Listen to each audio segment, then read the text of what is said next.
할렐루야, 복된 새날을 주신 하나님 은혜와 사랑을 찬양합니다. 이제 우리 다 함께 6월 25일 목요일 새벽 예배 하나님 앞에 나아가도록 하겠습니다. 찬송가 162장 부활하신 구세주 찬양하겠습니다.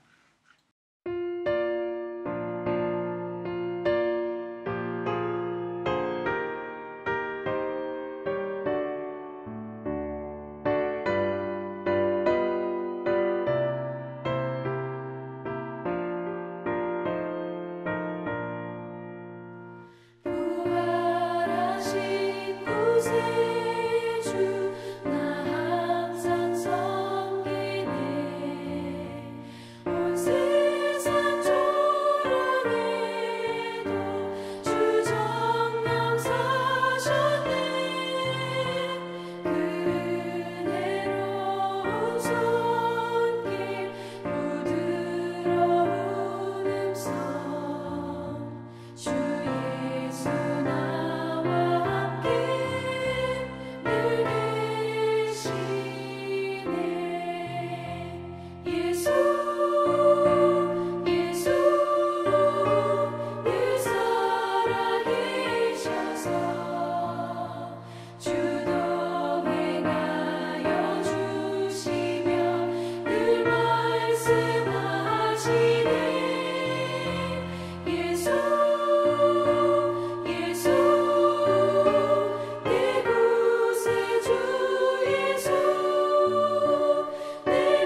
하나님께서 오늘 우리에게 주시는 생명의 말씀은 고린도전서 15장 12절에서 19절까지 말씀이 되겠습니다.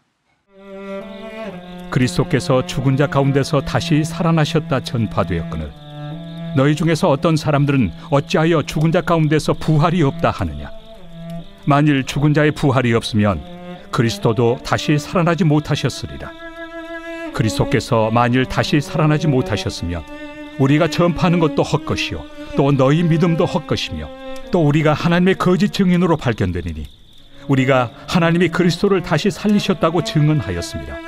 만일 죽은 자가 다시 살아나는 일이 없으면 하나님이 그리스도를 다시 살리지 아니하셨으리라.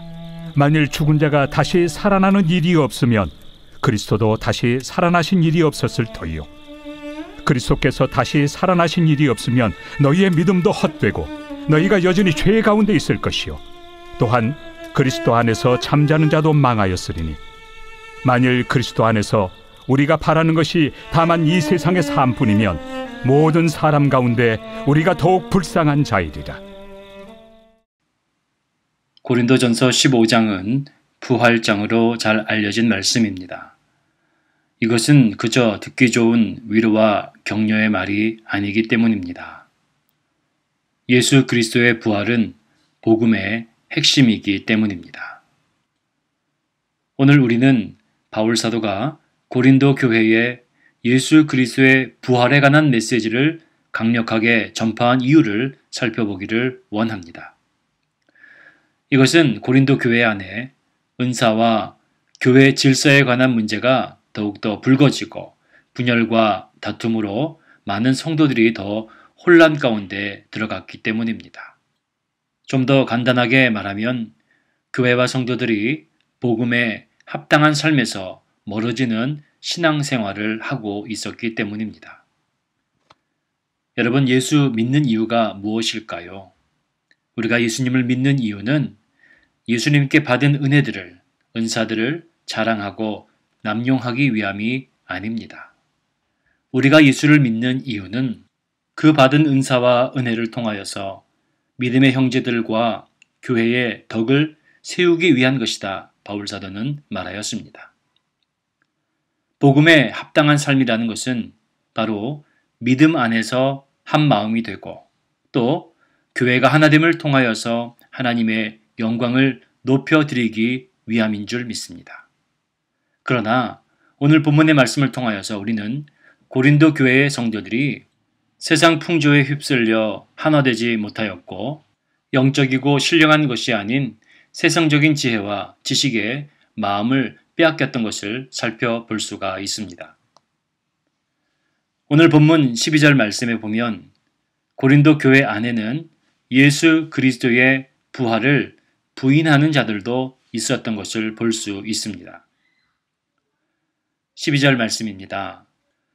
그리스도께서 죽은 자 가운데서 다시 살아나셨다 전파되었거늘 너희 중에서 어떤 사람들은 어찌하여 죽은 자 가운데서 부활이 없다 하느냐. 바울 사도가 이렇게 말하였습니다. 여러분, 바울 사도가 전한 복음이 무엇입니까? 예수는 그리스도라는 것입니다. 우리를 죄에서 구원하시기 위해 이 땅 가운데 오시고 십자가에서 죽으신 하나님의 본체라는 것입니다. 빌립보서 2장 6절 이하의 말씀을 보면 그는 근본 하나님의 본체시나 하나님과 동등됨을 취할 것으로 여기지 아니하시고 오히려 자기를 비워 종의 형체를 가져 사람들과 같이 되었고 사람의 모양으로 나타나셨음에 자기를 낮추시고 죽기까지 복종하셨으니 곧 십자가에 죽으심이라.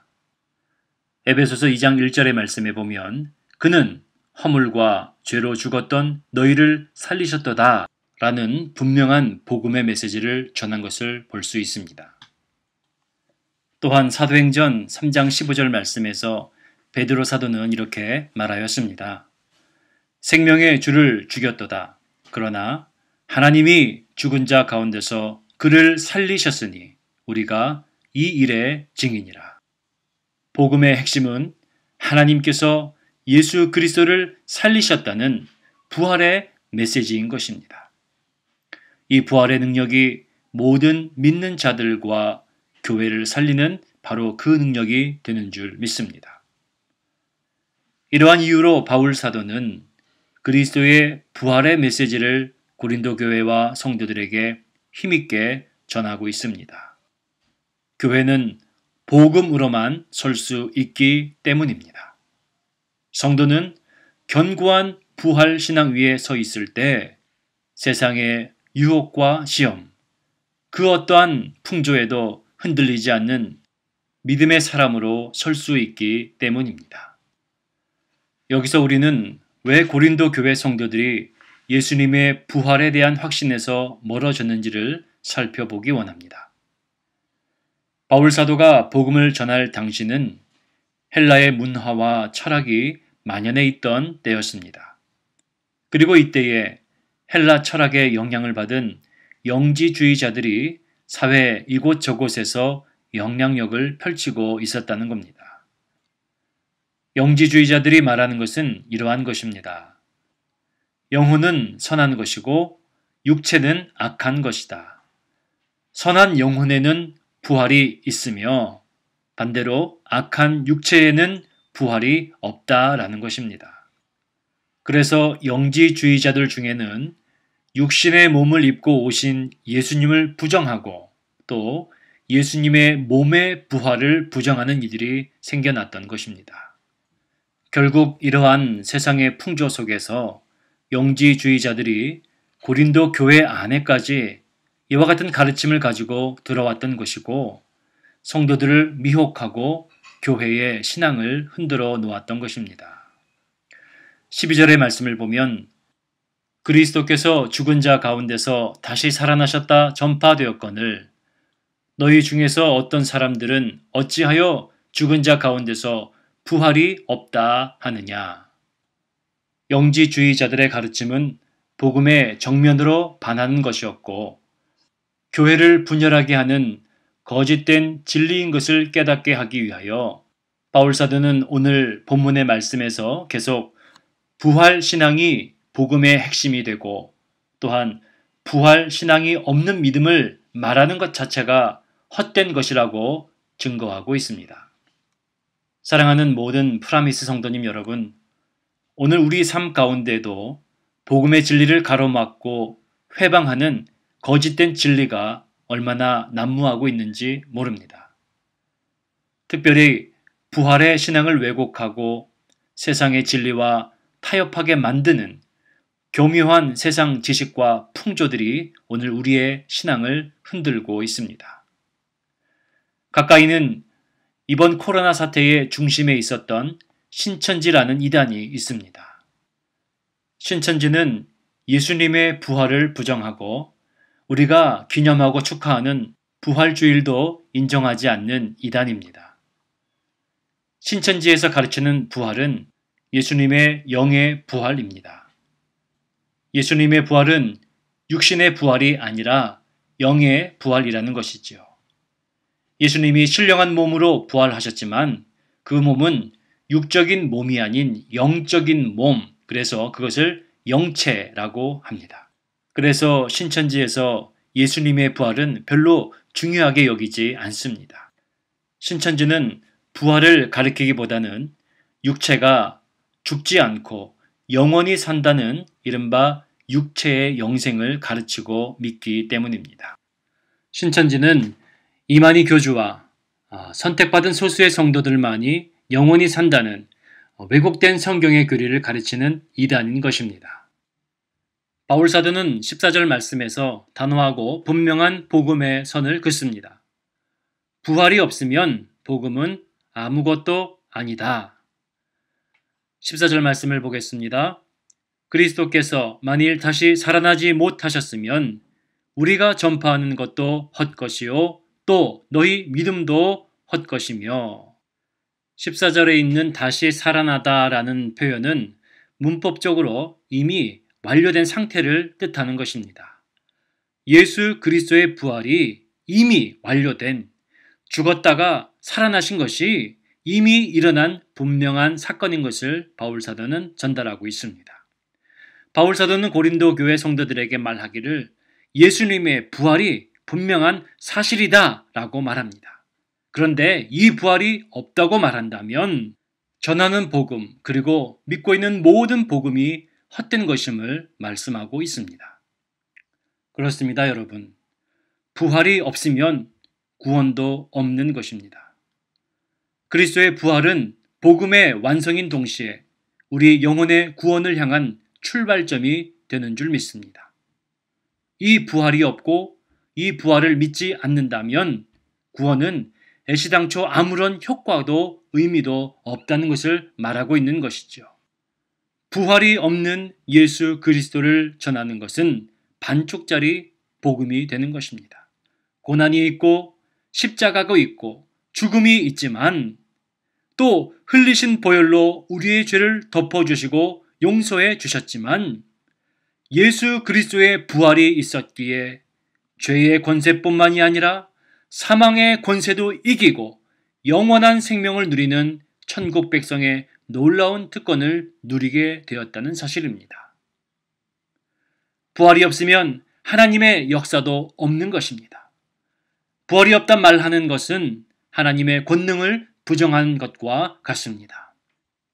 또 우리가 하나님의 거짓 증인으로 발견되리니 우리가 하나님이 그리스도를 다시 살리셨다고 증언하였음이라. 만일 죽은 자가 다시 살아나는 일이 없으면 하나님이 그리스도를 다시 살리지 아니하셨으리라. 하나님은 어떠한 분이십니까? 바울사도는 로마서 8장 11절 말씀에 예수를 죽은 자 가운데서 살리신 이의 영이 너희 안에 거하시면 그리스도 예수를 죽은 자 가운데서 살리신 이가 너희 안에 거하시는 그의 영으로 말미암아 너희 죽을 몸도 살리시리라 이렇게 말하였습니다. 여러분, 오늘 우리는 바울 사도가 고린도 교회와 성도들에게 전하는 예수 그리스도의 부활의 신앙이 우리 신앙생활의 근간이 되는 것을 깨닫고 또 이 모든 일을 행하신 이가 하나님이심을, 예수를 죽은 자 가운데서 살리신 이는 하나님이시며 또 그의 영으로 말미암아 우리의 죽을 몸도 살리시는 이가 바로 하나님 한 분이심을 믿습니다.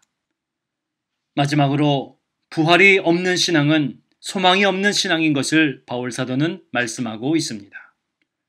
17절 말씀에 부활이 없는 신앙은 여전히 죄 가운데 있는 삶이다 라는 것입니다.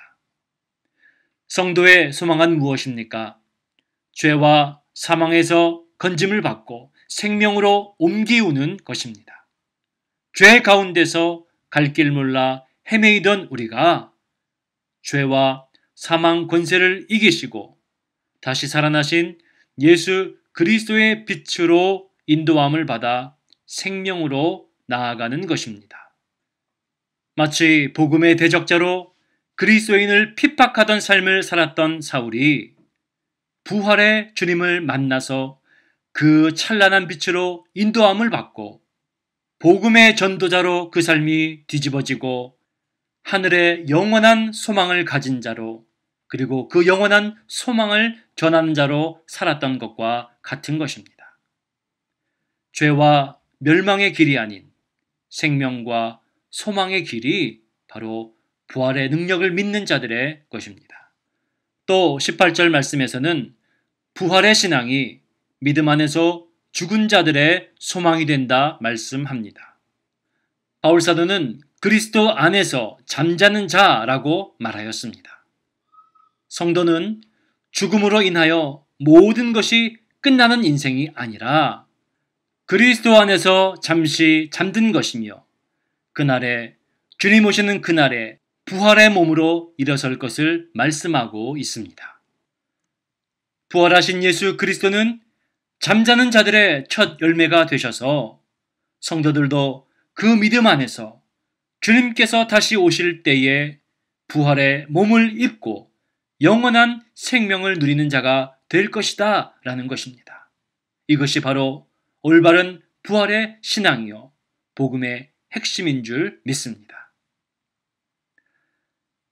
19절 말씀에서는 결국 부활의 신앙은 이 땅의 소망을 바라며 이 땅의 소망을 누리며 사는 것을 뛰어넘어 그리스도께서 부활하신 후에 영원한 하나님 나라에 거하신 것처럼 성도들 또한 천국에서 누릴 영원한 소망을 바라며 사는 것이 진정한 부활의 신앙인 것을 말씀하고 있습니다.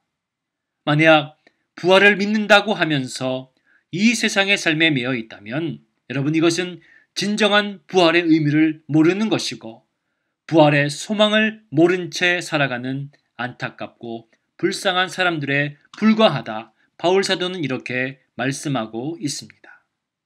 만일 그리스도 안에서 우리가 바라는 것이 다만 이 세상의 삶뿐이면 모든 사람 가운데 우리가 더욱 불쌍한 자이리라. 사랑하는 프라미스 성도님 여러분, 여러분의 소망은 무엇입니까? 예수 그리스도를 믿는 그 믿음 안에 사는 자들 되시기를 축복합니다. 예수 그리스도의 부활을 믿고 그 영원한 소망 안에 거하는 저와 여러분이 되기를 다시 한번 주님의 이름으로 축원을 드립니다. 예수 그리스도께서 다시 살아나셔서 이를 믿는 모든 자들의 영원한 소망이 되셨기에 이 복음은 결코 헛된 것이 아닙니다. 바울 사도는 이 부활의 메시지를 통해 고린도 교회와 성도들이 더욱 견고한 신앙 위에 서도록 세상 풍조에 흔들리지 않고 굳건한 믿음으로 승리할 것을 부탁했던 것처럼 오늘 저와 여러분도 부활 신앙의 굳건한 신앙 고백 위에 서서 이 어려운 코로나 기간 중에서도 사랑하는 교회와 성도들이 믿음 가운데 흔들리지 않도록 기둥 같은 역할을 잘 감당하시는 우리 모든 새벽전의 성도님들 되시기를 축복합니다. 오늘 말씀의 제목은 부활이 없다면입니다. 여러분, 부활이 없다면 이것이 아니라 부활이 있기에 저와 여러분이 오늘 이 아침 감사함으로 하나님 앞에 예배하며 이 하루를 시작하게 되는 줄 믿습니다. 모든 감사와 찬양을 하나님께 올려드립니다. 부활의 소망을 굳게 붙들고 여러분, 오늘 하루 힘차게 시작하십시오. 천국의 소망을 향하여서 기쁨으로 힘찬 걸음을 내딛는 오늘 하루의 시작이 되시기를 다시 한번 주님의 이름으로 간절히 기원을 드립니다. 기도하겠습니다. 하나님 아버지 감사합니다. 오늘도 새날 하나님을 예배하는 거룩한 백성들로 우리 한 사람 한 사람을 불러주시니 감사합니다. 세상에는 참으로 많은 왜곡된 진리가 하나님의 말씀을 가리우고 우리 성도들의 신앙을 흔들고 있습니다.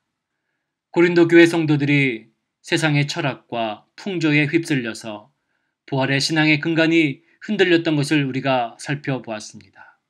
하나님 간절히 바라기는 우리 모든 새벽자단의 성도들, 하나님의 말씀 위에 더욱더 굳게 서서 특별히 부활의 주님이 우리의 영원한 소망이 된다는 사실과 또 예수를 죽은 자 가운데서 살리신 하나님의 영의 그 능력으로 우리의 삶을 만지시고 다스리시고 통치하심을 고백하는 이 아침이 되게 하여 주시옵소서. 이제 코로나의 긴 터널도 지나고 부활하신 그리스도의 복음을 들고 전 세계 열방으로 나아가는 귀한 사명을 잘 감당할 수 있도록 하나님 준비시켜 주시옵소서. 오늘도 이 아침 하나님의 치료와 능력의 손길을 구하오니 질병 중에 고통 중에 있는 믿음의 지체들을 하나님 도와 주시옵소서. 살아계신 예수님의 이름으로 기도합니다. 아멘. 하늘에 계신 우리 아버지여, 이름이 거룩히 여김을 받으시오며 나라가 임하옵시며 뜻이 하늘에서 이룬 것 같이 땅에서도 이루어지이다. 오늘 우리에게 일용할 양식을 주옵시고 우리가 우리에게 죄 지은 자를 사하여 준 것 같이 우리 죄를 사하여 주옵시고 우리를 시험에 들게 하지 마옵시고 다만 악에서 구하옵소서. 나라와 권세와 영광이 아버지께 영원히 있사옵나이다. 아멘.